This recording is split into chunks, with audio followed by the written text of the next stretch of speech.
예, 화요일 묵상의 시간입니다. 삶의 현실에서 드러나는 열매가 나의 신앙의 현재다.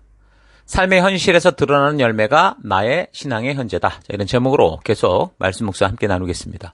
자, 어제 우리는 하나님의 구약의 역사를 통해 약속했던 그 그리스도가 이 땅에 오심으로 이전에 하나님과 맺은 언약을 가지고 살아가는 유대인들의 그 정체성이 달라져야 되는데, 그렇지 않고 바벨론 포로 이후 600년 동안 지켜온 그 율법주의 전통을 벗어나지 못함으로 또 다시 하나님의 의도와는 반대로 자신들의 생각을 고집하며 종교로 빠져버리는 유대인들의 이 현재 모습에 대해 생각해 봤습니다. 자, 우리도 자칫 과거 내가 은혜를 받았던 어떤 그 시점에 멈추어버린 이미 화석화된 신앙의 태도를 고집하면서 새롭게 우리를 이끄시는 하나님의 뜻대로 가지 않고 내 생각과 내 느낌을 고집하고 있지는 않은가? 그래서 항상 우리 또한 되돌아봐야 된다고 그랬어요. 그 왜 초기 기독교 안에서 유대인들이 이렇게 율법과 관련해서 이렇게 혼란을 겪었는가? 예수가 그리스도이심을 믿지 않는 유대인들은 그렇다 치더라도 왜 예수를 그리스도요 살아계신 하나님의 아들로 믿는 기독교인들까지 율법과 관련한 혼란을 겪고 있는가? 자, 이런 사실을 아는 것은 초대 기독교의 형성 과정을 아는 일에 많은 이해를 얻을 수 있죠. 유대인들이 예수님을 십자가에 죽이고 바울을 잡아 죽이려고 했던 그 이유들을 우리가 그래서 바르게 볼 수 있게 됩니다. 사실 이스라엘의 역사를 통해 볼 때 자기들이 애써서 만든 땅도 아닌 그 약속의 땅 가나안을 자기들의 영토로 가지게 된 이후 이스라엘 백성들은 사실 하나님의 말씀을 그렇게 소중히 여긴 적이 별로 없습니다.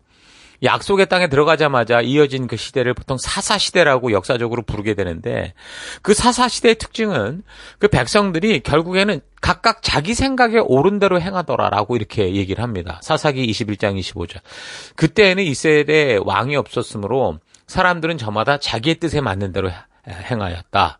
자, 그러니까 성경에는 왕이 없어서 그렇다고 이렇게 얘기를 했지만 하나님은 가나안 땅을 저들에게 주실 때 하나님의 법도와 규례, 명령, 계명이 다스리는, 다시 말해서 법치 국가의 모습으로 저들을 살게 했습니다. 그러니까 오늘날과 같이 자유민주주의 형태로 다른 어떤 게 아니라 모든 나라의 헌법, 율법이, 그러니까 헌법이 삶의 기준이 돼서 사람 위에 사람 없고 사람 아래 사람 없는 그 평등하고 공평하고 정의롭고 공정한 삶을 살 수 있게 했던 거죠.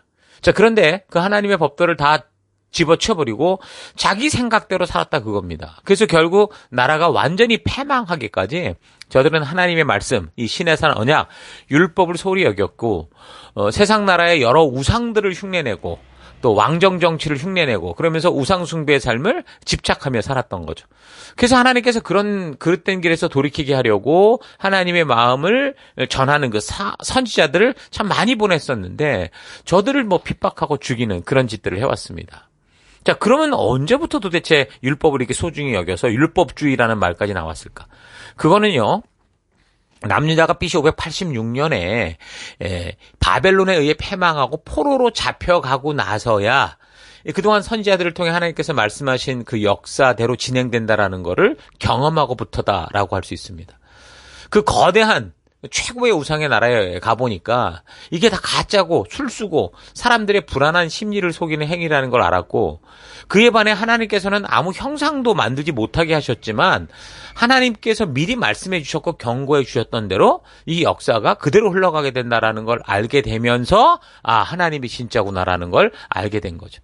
자, 그래서 나라를 잃고 포로로 잡혀간 그곳에서 저들이 이제 정체성을 잃지 않고 살아갈 수 있는 유일한 길이 이 하나님께서 이 민족과 언약으로 세웠던 그 율법을 따라 순종하며 이 기준 아래 하나가 되는 그런 길이었습니다. 이 율법 안에 자신들의 역사와 정체성 그리고 하나님이 맡기신 사명들이 있었기 때문에 나라를 잃고 떠돌아 살아가야 하는 이들에게 율법은 비록 땅이 없어도 저들의 민족을 지탱하고 유지하는 핵심이 될 수 있었고요. 그래서 저들은 이제 우상숭배로부터 완전히 떠나서 하나님께서 저들에게 맡기시고 부탁하셨던 그 율법 중심의 삶, 하나님 나라를 이루는 삶을 살게 된 거죠. 그러니까 포로 이후 600년 가까이 그렇게 율법이라는 것은 유대인들의 정체성이었고 존재 자체였기 때문에 이 율법적 삶의 방법을 건드리면 그러니까 자신들의 목숨을, 그러니까 죽음을 불사하고 끝까지 저항하는 삶을 산 겁니다. 그 예가 이미 우리가 구약에서 살폈던 것처럼 헬라 그 알렉산더 대왕 이후에 디아도코의 시대 때 그 셀레코스 왕국의 그 안티오코스 4세 에피파네스 왕이 그 율법을 거스리고 예루살렘 성전을 더럽히고 헬라 정책을 강요하고 이게 핍박을 일으켰는데 그때 결국에는 마카비 혁명을 불러일으켰고 그래서 유대인들이 이 전쟁에는 안식일에 율법을 지키려고 아무것도 않고 그냥 당하기만 할 정도로 그런데도 이제 이렇게 철저히 율법을 문자 그대로 지키려는 그런 노력들이 있었었죠. 이후에 이제 로마의 통치자들이 또 율법적인 삶을 건드리거나 황제를 막 억지로 숭배하게 하려고 한다거나 할 때 다른 민족들과는 달리 아주 이 유대인들이 강력하게 저항했고 심지어 민족이 몰살당할 위험에 있어 다 죽을지언정 율법적 삶의 길을 떠나지 않는 삶을 살았죠. 그래서 결국에는 AD 70년에 이 다 그냥 망해버렸고 그 이후에 이제 130년 경에도 다시 한번 또 그런 어떤 반란이 일어났다가 로마에 의해서 이제 완전히 그 지역 자체가 이제 팔레스타인이라고 이름이 바뀌었고, 그 다음에 그 땅으로 들어오지도 못하게 그렇게 해버렸었죠. 어쨌든 그런 분위기인데, 그 이제 초대교회 당시, 그 이제 예수님이 오실 그 당시, 갑자기 이제 예수라는 사람이 나타나서 그들이 이렇게 지켜왔던 율법 정통적 사회 문화를 막 자꾸 뭔가 이상하게 핵심을 찝으면서 뒤집어 엎어놓으니까 저들로서는 그런 예수님을 그대로 볼 수가 없었죠. 절대로 가만히 둘 수 없는 그러니까 민족 존폐의 문제로 봤던 겁니다. 그래서 결국 저들은 예수님을 십자가에 못 박아 죽였고 그런 예수를 따르는 이 교회 성도들을 아주 심하게 핍박하는 것. 이건 당연한 것이었다라는 거예요. 근데 그렇게 열심히 율법적 사회 전통을 지키려고 앞장섰던 이 사울이라는 그 청년이 그런 민족 정체성을 흔들고 있는 교회와 성도를 핍박하려고 곳곳에 다니면서 핍박하는데 다메섹이라는 곳으로 이제 갔다가 어느 날 그게 변심하죠.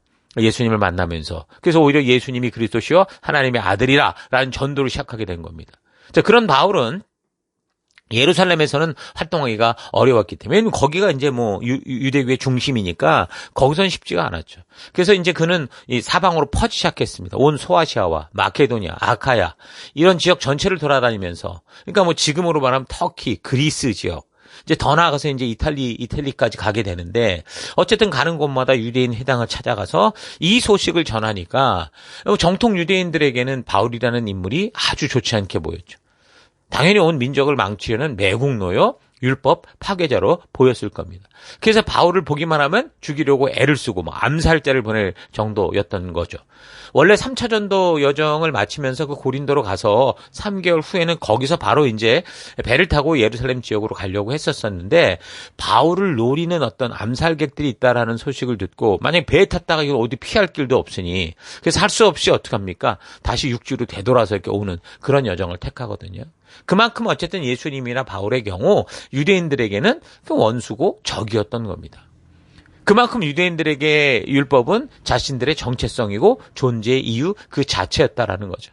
자, 그러니까 유대인이면서 예수를 믿는 기독교인들의 경우도 율법은 저들의 삶의 기반이었고 600년 뭐 그 이상 따져봐도 어쨌든 모세 이후에 계속된 어떤 그런 이런 삶의 핵심이었고 이렇게 살아왔는데 그러니까 예수님이 오셔서 잘못된 율법주의, 그러니까 장로들의 유전, 그러니까 장로들도 뭔가 잘해보려고 했던 건데 유전을 바르게 고치고 막 그거를 잘못된 부분들 집어내고 이렇게 하니까 어떻게 보면은 이 사람들이 예수님이 오셔서 했던 이런 행동들은 이런 율법의 이런 부분을 우리가 잘못 알아서 그러는구나라고 그래서 어쩌면 율법을 잘 더 지키려고 하는 마음들도 있었을 거예요. 그러니까 우리가 그렇잖아요. 우리도 지금도 은혜를 받으면 어떻게 해요? 말씀으로 돌아간다니까요. 말씀을 더 잘 보려고 하고 말씀대로 살려고 애쓰잖아요. 그런 것처럼 할례를 비롯한 뭐 율법, 규례 등등 아마도 그 유대 기독교인들이 변화되면서 더 가치 있고 소중한 전통이라고 생각을 하고 그렇게 지키려고 했을 수 있다는 거죠. 근데 이게 문제가 예수님이 오심으로 말미암아 이제 성취돼 버린 그 이제 더 이상 거기에 의미를 가져야지 어떤 행위를 가져서는 안 되는 그런 것까지 이제 오해를 일으키는 그런 문제가 있었다라는 겁니다. 어쨌든 유대인들에게는 율법을 중심으로 하는 삶은 굉장히 중요한 삶이었었죠.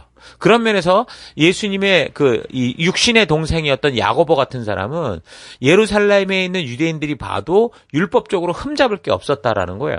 오히려 더 율법에 신실했고 성실했던 사람으로 예수님의 수제자였던 베드로나 다른 이 제자 사도들보다 오히려 유대 기독교인들의 신임을 얻었던 거예요.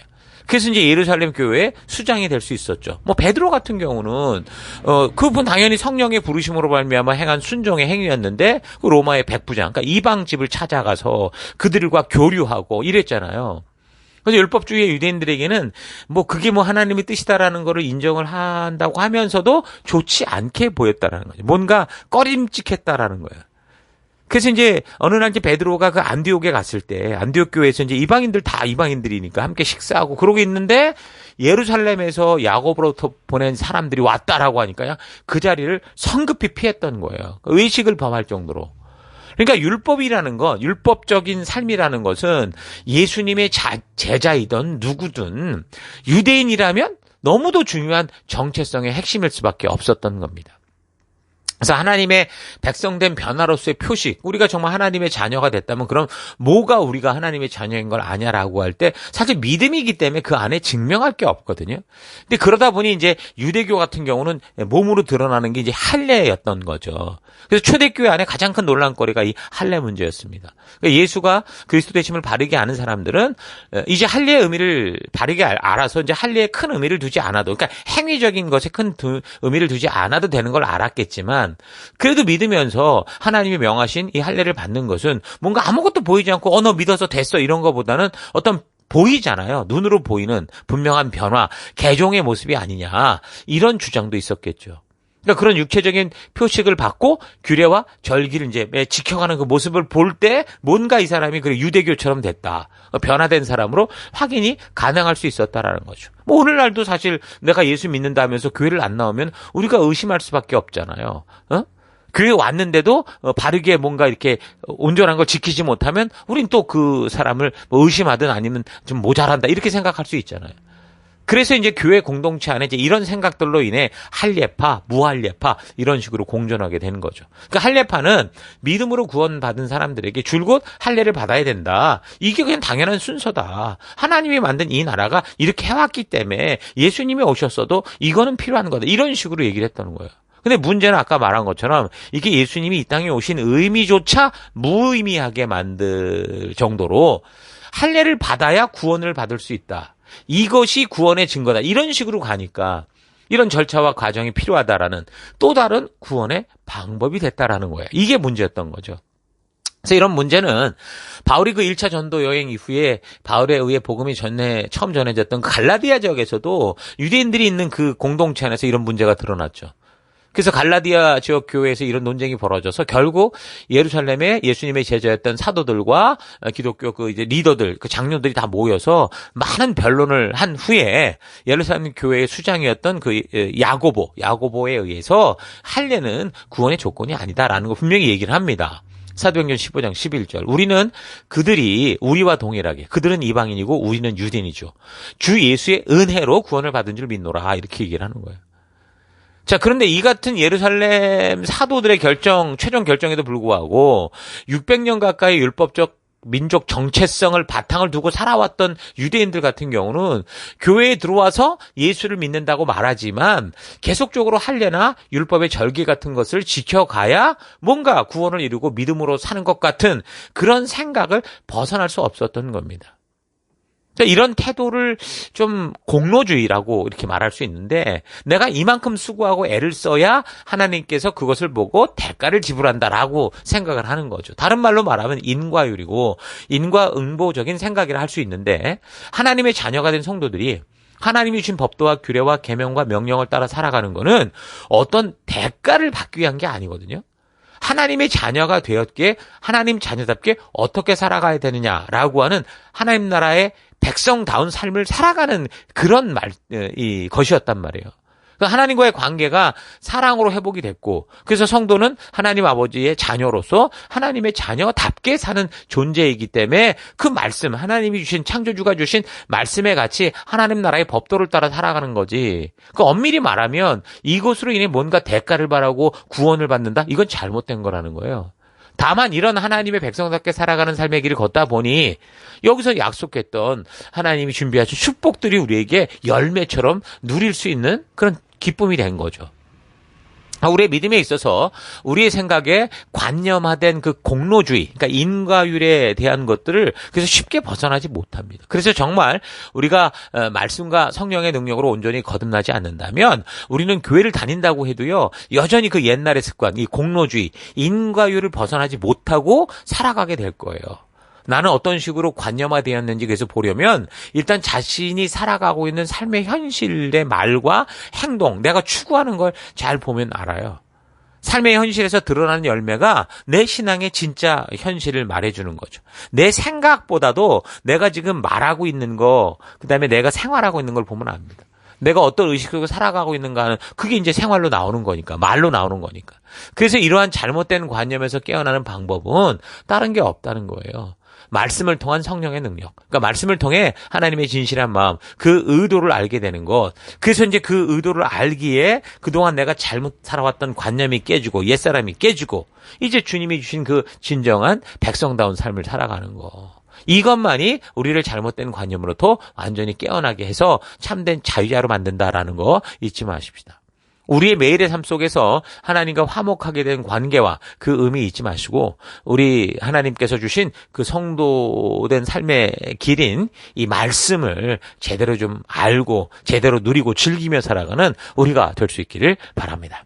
자, 오늘 하루 나는 내가 알고 있는 신앙의 관념이 오히려 하나님의 뜻을 거부하게 하고 예수를 믿고 하나님의 말씀의 가치대로 살아가겠노라 하면서도 더불어서 내 스스로를 만족하게 하는 신앙의 어떤 행위들을 자신도 모르게 미신처럼 믿고 살아가고 있지는 않은지 좀 차분히 되돌아봤으면 좋겠습니다. 어떤 사람들은 우리가 하나님의 말씀을 믿는 믿음으로 사는 게 아니라 그 믿음으로 말씀 그대로 사는 것보다 기도를 하는 행위가 더 중요한 믿음이다라고 생각을 하기도 합니다. 또는 교회 건물을 짓는 게 더 중요한 믿음이다. 또는 열심히 봉사하는 게 더 중요한 믿음이다. 라고 생각을 합니다. 그 어떤 형태로든 사람들은 교회 안에서 하나님의 백성이기에 믿음으로 말씀의 가치를 따라 하나님 백성답게 살려고 하기보다 뭔가 자기의 만족과 유익을 위한 것을 추구하거나 또 자신의 수고와 노력, 지극정성을 바쳐서 그에 합당한 것을 얻는 또 공로주의에 치우쳐 살고자 하는 거죠. 그래서 그런 모습을 칭찬하지 않으면 나중에 오히려 이제 교회를 공격하고 하나님의 일을 일부러 망치게 하는 태업, 게으름, 성도를 비난하는 이런 비아냥에 빠지는 걸 봅니다. 그러니까 자기가 주인공이 되고 인정받지 못하면 그렇게 된다는 거예요. 그래서 하나님의 진심을 믿고 그 가치를 따르며 그 하나님의 마음을 전하는 게 아니라 자기가 생각하는 믿음을 더 중요하게 여기고 그것을 위해 살아가며 그것을 인정받고 박수받는 것이 바른 신앙이라고 착각을 하죠.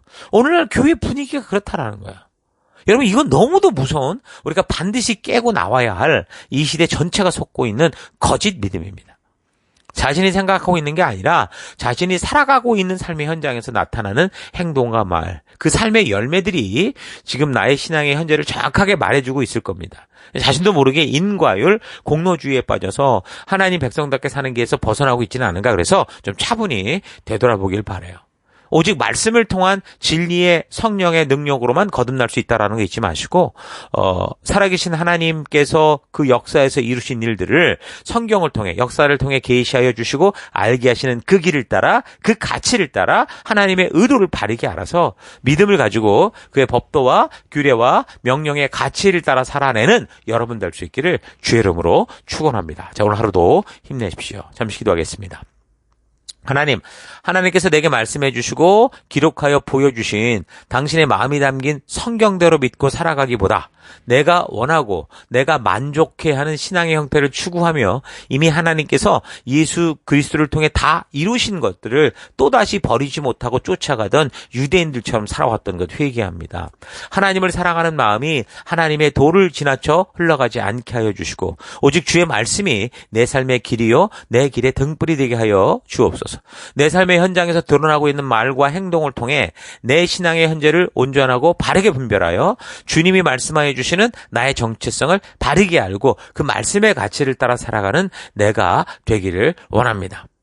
하나님, 나의 생각과 이 개념과 관념 속에 있는 걸 가지고 나를 판단하는 게 아니라 내 삶에서 튀어나오는 나의 말과 행동을 통해 나를 온전히 분별하고 깨달을 수 있는 그런 하루하루 살아가기를 또 바라고 그런 삶 속에서 주의 거룩한 믿음의 길을 하나님 온전히 걷는 내가 될 것을 결단드리며 예수님 이름으로 기도했습니다. 아멘.